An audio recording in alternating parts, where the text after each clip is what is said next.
В древние времена жил, говорят, один старик. У него было 3 сына.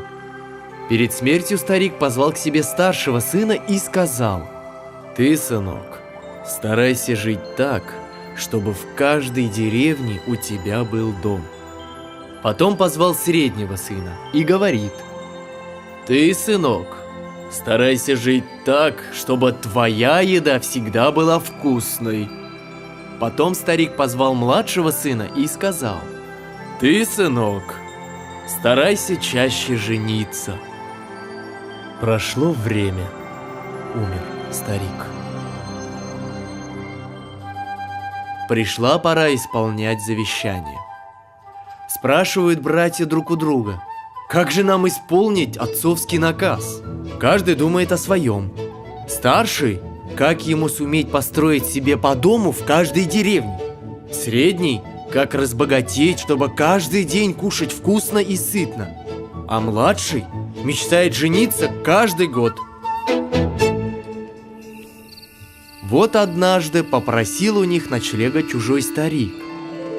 Поздоровались, стали о жизни разговаривать. Рассказали ему братья о своих думах и спрашивают: «Как нам быть, дедушка? Как нам исполнить отцовское завещание?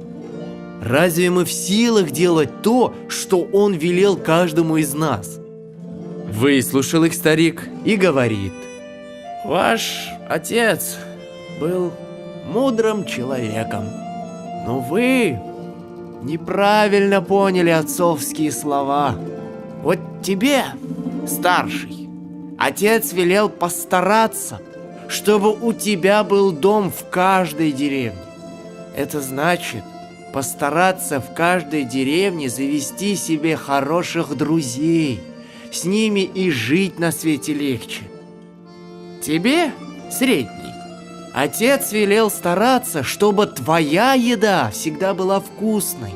Это значит хорошо трудиться, ведь когда трудишься в поте лица, даже черствый черный хлеб для тебя вкуснее изысканных блюд. Тебе, младший, отец велел чаще жениться. Это значит очень любить свою жену. Тогда после долгого трудового дня ты будешь приходить домой, и каждый день будет для тебя как день свадьбы. Всем вам отец велел жить, хорошо трудясь и любя тех, кто с вами рядом». Так сказал старик и ушел. А братья поняли, в чем заключается отцовское завещание, и старались его исполнить.